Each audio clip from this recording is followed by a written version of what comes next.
Hello everyone, आपका स्वागत है ओनली स्टडी पर।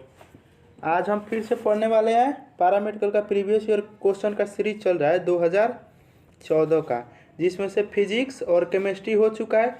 नहीं देखे हैं तो आई बटन में मिल जाएगा।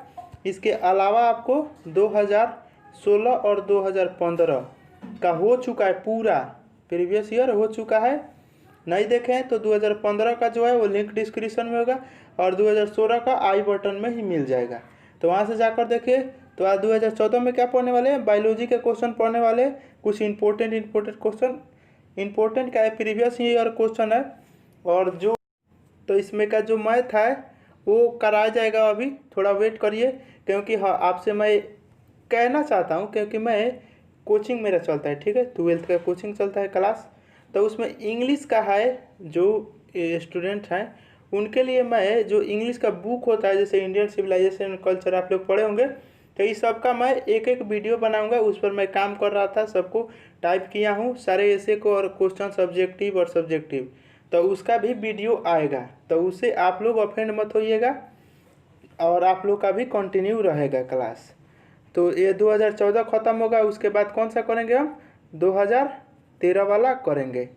तो चलिए आज शुरू करते हैं बायोलॉजी का पहला क्वेश्चन। चलिए देखिए, पहला क्वेश्चन ये है, और केमिस्ट्री में जो क्वेश्चन पूछा गया है उसे कमेंट करके आंसर दीजिए। आप लोग दे नहीं रहे आप लोग। चलिए यहाँ देखिए 61 नंबर क्या है, जापानी एनसेफेलाइटिस का कारण है, कौन सा है, तो वो है विषाणु। तो इसे देख लीजिएगा, जितना भी बीमारी है वह किस जीवाणु के कारण होता है, ये क्वेश्चन बार बार पूछता है बायोलॉजी में, ठीक है। तो मुझे आप बताइएगा, टाइफाइड जो होता है, टाइफाइड यह किसके कारण होता है, मतलब विषाणु के, जीवाणु के, प्रोटोजोआ, फुफ्फुद, किसके कारण होता है, ये मुझे बताइएगा कमेंट करके। ऐसे ही जान लीजिएगा, जापानी एन्सेफेलाइटिस का कारण है तो विषाणु है। चलिए 62 नंबर क्या है, ए बी रुधिर वर्ग वाले व्यक्ति को कभी कभी सर्वाधिक रक्तदाता कहा जाता है। क्यों कहा जाता है सर्वाधिक, क्योंकि यह किसी भी ग्रुप का हो उसे यह दान कर सकता है।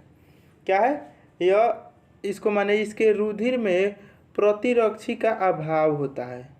अभाव का मतलब जैसे कि ओ है, ओ ग्रुप को क्या कहा जाता है, सर्वदाता कहा जाता है। और ए बी को क्या बोला जाता है, सर्वग्राही। इसी को लिखा है सर्वाधिक रक्तदाता, ठीक है। यह किसी को भी दिया जा सकता है। तो ये क्या है, वो जो है सर्व, ए बी हो गया सर्वग्राही, ओ हो गया सर्वदाता, तो इसीलिए कहा जाता है। चलिए नेक्स्ट क्वेश्चन देखते हैं। इसका कहने का मतलब समझिएगा, थोड़ा सा घुमा रहा है ये। चलिए नेक्स्ट क्वेश्चन 63 नंबर पढ़िए। इलेक्ट्रोकार्डियोग्राम द्वारा किसका ग्राफ बनता है, तो ये बनता है, देखते हैं कोई भी धड़कन वाले जैसे इसे पाई नहीं खींचता है, तो वही है आपका, तो यह हृदय स्पंदनों की गति को मापता है। देखते हैं उजर निकलता है, धीरे धीरे धीरे ये चलता है, तो यही है आपका इलेक्ट्रोकार्डियोग्राम। इसी से धड़कन का मापन किया जाता है, धड़कन चल रहा है कि नहीं चल रहा है। देखते हैं जब सोज हो गया तो मतलब आदमी मर गया, और जब तिरछा है तो बुझिए सांस चल रहा है, आदमी जिंदा है। चलिए 64 नंबर, भूखा व्यक्ति शरीर के किस संचित पदार्थ का सबसे पहले उपयोग करता है, तो वो करता है लाइकोजन का, ठीक है। लाइकोजन का सबसे पहले आदमी ग्रहण करता है, भूखा व्यक्ति शरीर के किस संचित द्वारा, माने ये संचित करके रखता है ऊर्जा, और उसी से भूख लगा है तो ये संचित रहता है, इसी में से ऊर्जा लेता है और शरीर काम करता है। चलिए, और जब ये खत्म हो जाएगा तो आदमी सीधे ऊपर। चलिए 65 नंबर, अधिकांश कीट श्वसन करते हैं, तो यह करते हैं वात यंत्र द्वारा, क्या, वातक तंत्र द्वारा करते हैं।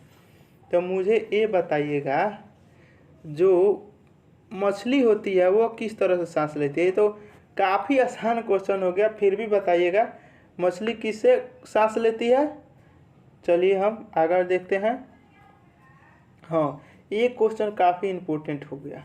मुझे बताइएगा शरीर का सबसे बड़ा भाग, क्या, सबसे बड़ा भाग, सबसे बड़ा अंग, शरीर का सबसे बड़ा अंग कौन सा होता है, और शरीर का सबसे बड़ा तंत्र कौन सा होता है? तो यहाँ से ध्यान होगा, यहाँ पर शरीर, अब यह हुआ शरीर का सबसे बड़ा तंत्र कौन सा है? दोनों अलग अलग क्वेश्चन है, तो दोनों का आंसर मुझे कमेंट करके बताइएगा। चलिए 66 नंबर, दुग्ध प्रोटीन को पहचानने वाला एंजाइम है, तो वो है रेनिन। ठीक है, रेनिन से पता चलता है कि दुग्ध प्रोटीन को पहचान में आ जाता है कि कौन सा एंजाइम है, तो वो है रेनिन। चलिए नेक्स्ट क्वेश्चन, एक वर्धन मतलब अंधा आदमी पुरुष एक सामान्य महिला से विवाहित करता है, तो वर्धनता के लक्षण उत्पन्न होंगे उसके किसके? तो उसके पुत्री के पुत्र में, माने उसके बेटी के जो लड़का होगा उसके लड़का में हो सकता है कि वो अंधा हो। ठीक है, तो ये ऑप्शन नंबर डी होगा। ये ना कि उसी का बेटा का, ऐसा नहीं होगा, उसके पुत्री होगी, उसका जो पुत्र होगा उसे वर्धनता का गुण उसमें आ सकता है। चलिए 68 नंबर, मानव के रुधिर में लाल रुधिर कोशिकाओं का जीवन काल होता है, तो आपको पता होगा 120। ठीक है, चलिए 59 नंबर, हरित लवक में कौन सा धातु आयनन पाया जाता है? तो हरित लवक में कौन सा धातु आयनन में पाया जाता है? तो ये क्वेश्चन काफ़ी इम्पोर्टेंट है, बहुत एग्जाम में पूछ चुका है। तो जो पता होता है उसमें हरित लवक में धातु भी उपस्थित होता है, वो होता है magnesium. Option number B magnesium है। देखिए ये क्वेश्चन मारा भी नहीं क्योंकि उसको बुझाया नहीं है, इसीलिए ये छोड़ दिया है आंसर। तो ये है मैग्नीशियम। ठीक है, हरित लवक में मैग्नीशियम धातु पाया जाता है, ये धातु आयन के रूप में उसमें रहता है, इसीलिए होता है। मैग्नीशियम का Mg होता है संकेत, लोहा का Fe, Zn हो गया जस्ता का, और कोबाल्ट हो गया Co। चलिए 70 का, कौन से पौधे में नाइट्रोजन स्थानीकरण की लक्षण होती है? तो वो होती है चना एवं दलहन में।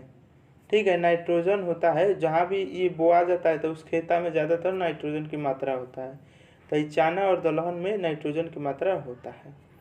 ठीक है, चलिए नेक्स्ट क्वेश्चन, दूध या किसी अन्य तरल पदार्थ को 65 डिग्री सेल्सियस तापमान पर गर्म करके अकस्मात ठंडा करना कहलाता है, वो कहलाता है बाध्यकरण।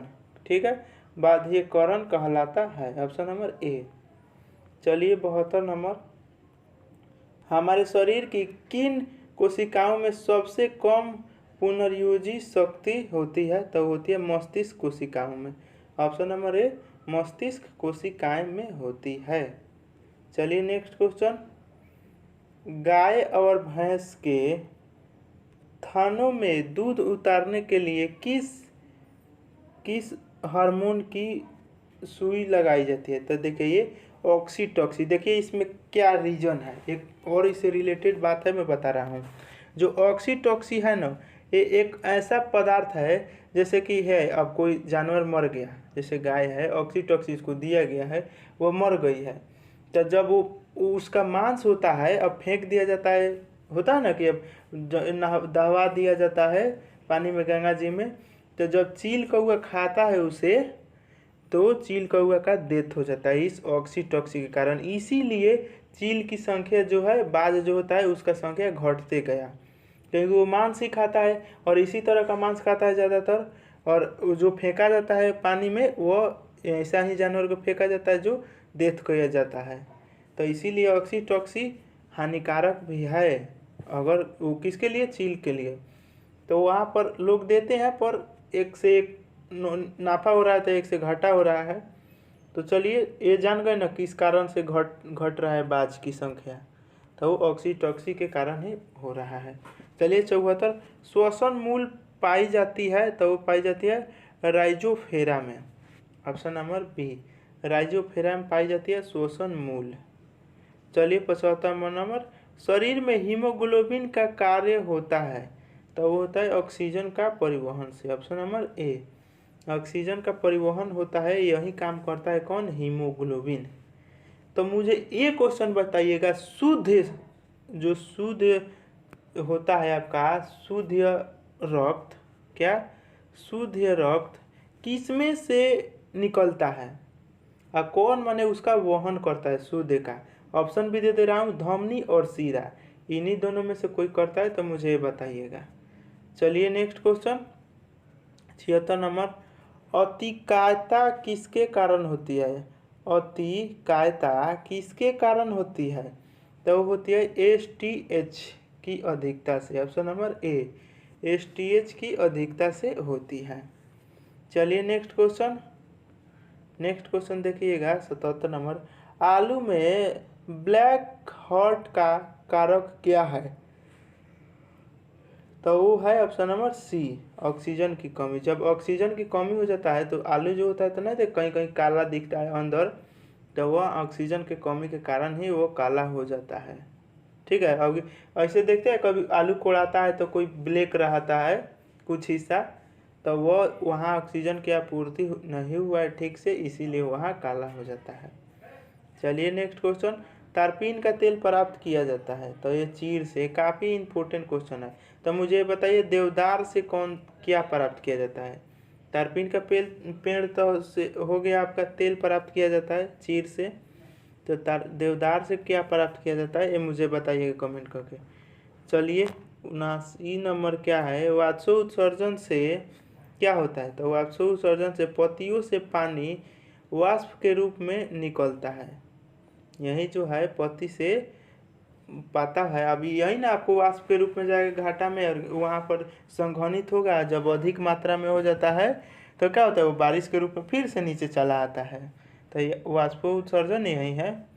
और ऐसे भी गर्म करते हैं कोई भी चीज़ तो वाष्प में रूप में जाता है, जैसे दौन धरते हैं तो वो ज़्यादा हीट कर दिया जाता है तो क्या हो, भाप के रूप में निकलता है, वहीं ऊपर जाता है।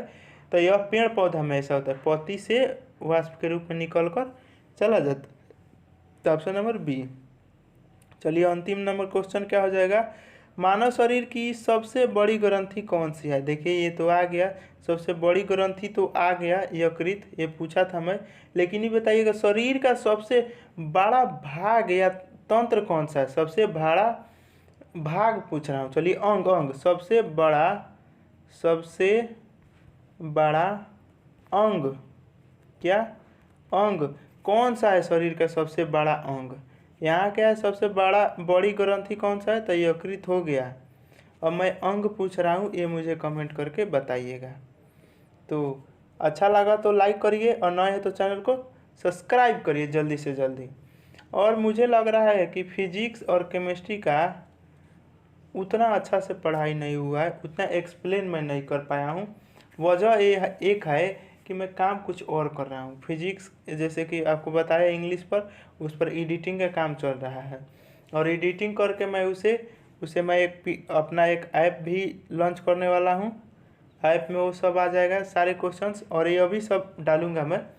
और उसके अलावा थोड़ा कोचिंग के बारे में देख रहे हैं कि कैसे क्या किया जाए।